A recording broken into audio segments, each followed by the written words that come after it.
You know what? This movie gave me something great. It fills a hole in my soul that can't be filled by anything else. And to that, I owe it the world. Ladies and gentlemen, it's my pleasure to show you this sick as fuck Batman popcorn tin. Ugh, I'm a sucker for red and black. Anyway, let's all avoid the snowstorm outside and descend into madness as we review Roland Emmerich's newest explosion wet dream, Moonfall.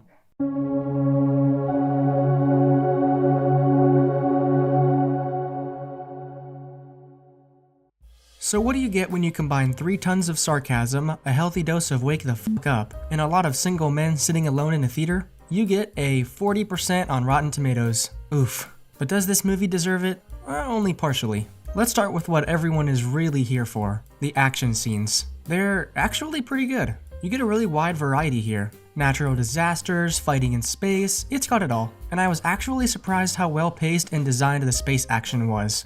I mean, clearly, someone in the graphic design department really had a field day with this movie. Ha! You've fallen into my trap. I bet you didn't even notice that this frame isn't from Moonfall. It's actually from Independence Day Resurgence, another Roland Emmerich film. It just goes to show that a lot of his action scenes can look the same. I'd say Moonfall is pretty unique though. Unique in its sheer lack of grounding in reality. I mean, some of these action scenes are so ridiculous, just talking about them doesn't do them justice. Roland Emmerich truly does not give a fuck about reality, and I'm here for it. So if you're coming to this movie to see some cities get destroyed, this is a night on the town for you, my friend. Specifically, the shots of asteroids hitting mountains really blew me away. There's some good power behind those impacts, a lot of good shockwave sound effects, which leads me to my next point, the sound design. I don't think I've ever talked about the sound design of a movie before, if you're not counting the slide whistles in the Ice Age spinoff I talked about last week. But the sound designers in here killed it, and I mean really killed it. It's something that you'd expect to just be like, okay, but there were some really unique tones in this film. The sound design for the aliens was cool, it was all very distinct. As far as I can tell, the sound designer is this guy. Can't say his name, but man, I love you. Between this and some gorgeous shots of the Earth, you gave me what was probably my favorite thing about this movie. That is to say, it's kinda all downhill from here. Let's just get right into the story for this thing. I mean, be honest, no one is really expecting Moonfall to have a super complex and clever story. You have to go into these things not expecting much from the writing department. And that mindset is true for Moonfall as well. The story is simple. The moon is falling to Earth, and Ocean Master here is gonna stop it. Seriously, if you put this guy and the guy from King of the Monsters in a cage match, it'd be a draw every time. They're the same goddamn character. Both unreasonable assholes until the last 5 minutes of the movie when their ex-wife is in danger. Just predictable. I mean, there's not much more complexity than that. Sure, some characters are exes, some are rebellious sons, etc. There's a decently wide array of characters here, but Roland Emmerich movies are kinda all the same. They have an A plot and a B plot. One is the sci-fi action that we actually care about, and the other is just humans unrealistically escaping situations. This story structure is consistently not clever with his films, and it's a bit tiring. There is one part of the story I'll give him credit for though. There's a pretty well executed twist in the movie. I won't give too much away, but it's something similar to Independence Day 2. A similar concept, but it's pulled off way better here. A Roland Emmerich twist is usually about as subtle as a semi-truck, but in Moonfall, they don't allude to it too much and it's only a little bit. So I appreciate that, even if the rest of the story is bland and straightforward. And you know what? The pacing is super wonky. For the first 10 minutes, the speed of the film is decent. But after they find out about the moon's shifting orbit, they're just like, bing bong, you're going to space in a rocket driving through a tsunami.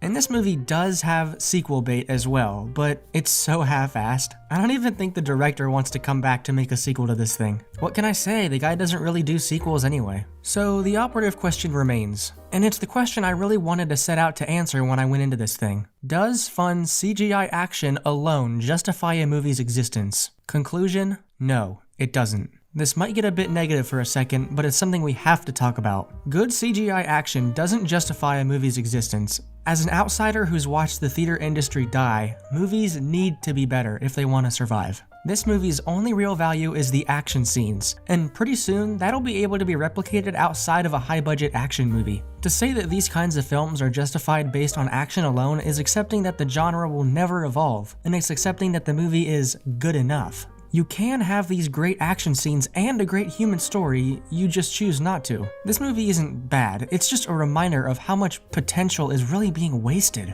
Don't get me wrong, this movie is all kinds of imaginative, but unfortunately, that's not enough. At least that's what I think. Whatever, I'm still waiting for the day Roland Emmerich releases another banger of a movie. And when that day comes, I'll be first in line to see it.